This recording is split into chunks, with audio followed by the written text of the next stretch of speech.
Greetings and welcome to Old Drunken Discography, where old friends, fans come together, BS, argue, occasionally agree, and discuss a musical artist. This is Sonic Sunday, brought to you by myself, Jason. With me is Tim La Isla Bonita. and Bill. Whatever the hell that means.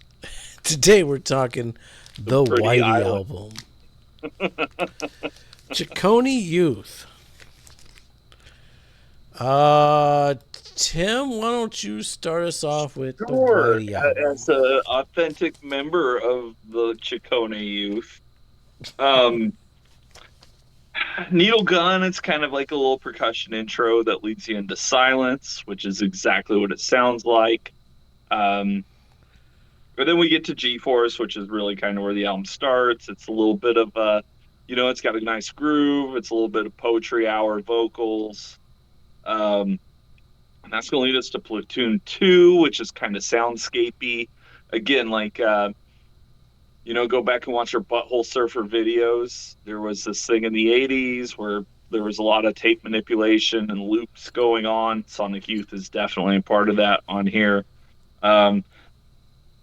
Macbeth, it's an instrumental. It's actually pretty cool, though. I like it a lot. It's got a nice little groove. Me and Jill / Hendrix Cosby. So Me and Jill is literally like spoken word poetry corner, and then it turns into Hendrix Cosby, which is a nice little 80s loop garden of sound. Again, we're just a lot of tape manipulation and sampling. It's becoming a thing, and Sonic Youth is on the edge of it here. And then that brings us to the Mike Watt demo of Burnin' Up. Easily the high point of the album here. I doubt we'll ever get to Madonna, but that's a top song contender. When Madonna was controversially placed into the Rock and Roll Hall of Fame, the Stooges were her musical introduction. They did a cover of this with Mike Watt on bass. Hearing Iggy sing that song, pretty rad. Look it up. Hi everybody. It's pretty short. It reminds me a lot of what the Beastie Boys were doing with Cookie Puss. Again, very New York, very 4-track. Let's just have fun in the bedroom. Children of Satan / Third Fig. Again, more soundscapes. It's pretty cool. But you're not going to necessarily go back to it. And really kind of the same with Two Cool Rock Chicks listening. Shout out Red Cross. Steve McDonald is the man. And then we get to a cover of Addicted to Love with Kim singing. I'm here for this. It's they're kind of taking the piss out of it. They're also kind of being faithful. It was very enjoyable. Moby Dick was there. March of the Ciccone Robots also kind of there. Again, we're doing just a bunch of soundscape, sound collages, and it sounds very late 80s. Making the Nature Scene, that's a remake, right? We've already heard that song. Yeah. It's a cool version, though. The Tough Titty Rap is super 80s. I kind of love it. And then we're going to close with a really creative, fun, and interesting cover of Into the Groove. Madonna was inescapable in the 80s, and a lot of those songs are just ingrained into my DNA because I couldn't escape them. But a lot of them are pretty good. And Into the Groove is definitely one. And this is a pretty into the groovy version of it that I think works really well. I think overall the album, I probably shouldn't say anything else before rankings. So, I don't remember who has the dot. Let's see, the Whitey Album. Needle Gun, sure, let's get this started right out with a noisy instrumental. It's short, so whatever. Silence, probably my wife's favorite Sonic Youth song. I think Typo Negative did it better. But and Soundgarden's track really speaks to me. That's true. That's true. It's hard to pick a favorite of those. Yes. G-Force, another Kim Gordon classic. You ought to have made our American dream come true. Sounds like old school Confusion of Sex, Sonic Youth. I'm here for it. I love the ending and Kim's deadpan, nonchalant vocals. When in reality, like the song's heavy lyrically. Platoon, another instrumental. It's over 4 minutes. This one is generally a skipper for me. Sounds like some of those early Pink Floyd songs where nothing happens. Macbeth, on the other hand, like some of those early Pink Floyd instrumentals where shit does happen. This one, shit happens. I love the main riff. It's heavy. It's just heavy enough. And Steve's drumming is perfection. The longer the song goes on, the more it swells. Me and Jill, it's a poem written by Lee and I believe read by Steve Shelley. When the music does come in. From the Buzzcocks, Steve Shelley? No, or am I getting that name wrong? The drummer for the band is. Oh, okay. Yeah, I'm getting confused. When the music does come in, you can hear 80s New York hip hop shining through in all its glory. It does kind of overstay its welcome, though. Burn It Up, it's a Mike Watt demo. I wish they would have done like a studio version, but it fits so well on this record. Hi everybody, Sonic Youth dabbles with beats. Should have been the opening track is my only notes. Children of Satan, beautiful Sonic Youth instrumental. You can hear future Sonic Youth motifs present here, like shit like the Diamond Sea and Beyond. Interesting. Okay. I'm here for that. Rock Chicks, I fucking love this. It's just fucking Kim and Susie talking some shit, calling up Jay Mascis. Jay Mascis playing fucking guitar on it, top song contender. Addicted to Love, I fucking hate the original version of this song, but I'll never skip this cover. I think Kim steals the show on this record. Moby Dick's just noise. March of the Chacony, more noise, but it's short, it's fine. It's worth sitting through to get to Making the Nature Scene. I want to say Bill didn't like the original version. This is like a hip-hop version. I love them both. Tough Titty Rap, we were criminally robbed of a Thurston Moore D.D. King collab. Oh. That's all I'm saying. Now it's time for mashed potato attack. Right? Should have happened. It should have happened. Into the Groovy, probably the best song on the album. They took a Madonna song, they made it their own. It's so fucking good. And then I'll save my notes because I don't remember who has the dot either. So, what did we miss, Bill? That's what I'm trying to think here. You said Moby Dick. Was that the one you mentioned me on? I'm trying hard. Making the Nature Scene. I think it was on Bad Moon. Yeah. Is that or no? I don't think so. I think it's on the first one, right? Is it on the first one? Yeah, it's on Confusion. Yeah. Okay. I mean, I like this version more. I mean, this was one. Again, I have no idea who the fuck has the dot. As just said. Holistically, I actually enjoyed this album a whole shit ton. Needle Gun, it was decent. Silence, it is what it was. But a second track, G-Force, that intended with the opening two. Best opening, would I call it a trilogy? I mean, best opening sequence that I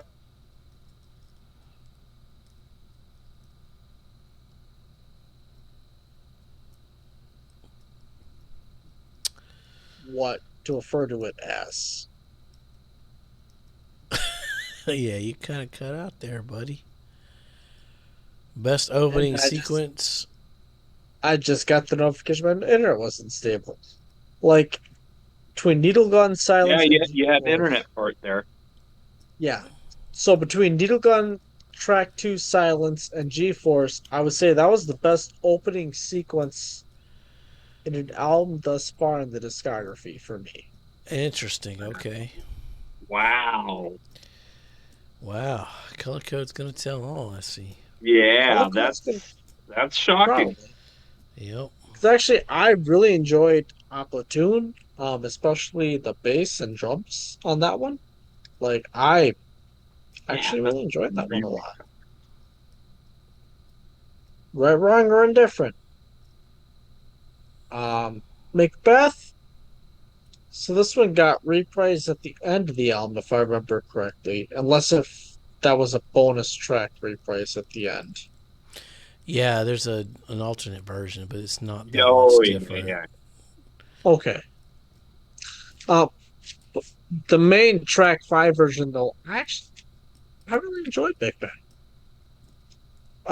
Me and Jill Hendrix Crosby. It was that one for me kind of just happened. Um, it segued into Burning Up though really well. Um, Burning Up's the top song contender for me. Hi everybody. Uh, it was decent. I can't remember what happened 5 seconds ago, so you guys might have talked more in depth about this one. Um, I I top song contender again actually for me. Show Saint Third Flag just kind of happened. Two Cold Rock Chicks listening to New. Again, that was actually a top song contender for me. I actually enjoyed it. A Digital Love, you know, I don't know when this one's getting released relative to everything, so I won't say too much. I enjoyed this version of A Digital Love more than the original. Um, I enjoyed her vocals coming through. And actually, the science said more enjoyable than the original. Really damn good song. Moby Dick, it's decent. March on the Court, Chicone. whatever that word. Chicone. Yeah. March You of know, the Cocaine does Phil know who Robots. Madonna is? Who's Madonna? That's the Like a Virgin girl, right? Right, yeah. So She's a ray of Ciccone is light. her last name. Oh yeah, so I mean that's like like a Surgeon by Weird Al, right? Yeah, yeah. Yeah, Have you seen the new Weird Al movie yet? Not UHF, but Weird I've with not. Harry Potter as Weird Al. Have I not have yet. It's not. on my list. But that It's a must. that's It's that's fantastic. got if it Madonna plays a big part in that movie. if Weird Al exists, it's a must watch slash hear. I I stand by Free, that phrase. I'll hashtag promote it. Free on the Roku channel. Oh, okay. God damn it! I got Roku. That's all. I have. Watch it.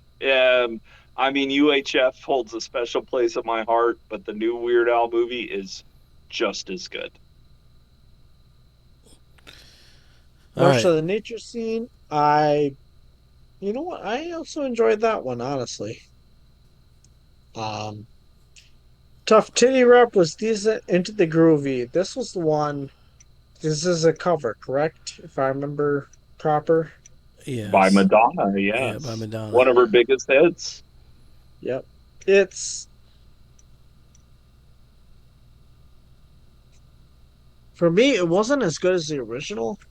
I God, I don't know. It wasn't the bass line. It was the guitars what kind of threw me off some. I mean, never mind the vocals. Vocals also threw me off because it wasn't Madonna. But it was It's a Thurston. solid cover, but it wasn't quite as magical. I don't know how else to describe it. Like I struggled to find words at certain times here. I thought it was pretty Um, magical. no, I like the original definitely more. I know that for sure. I don't know if it was magical, but it was definitely through a walk through the magical woods.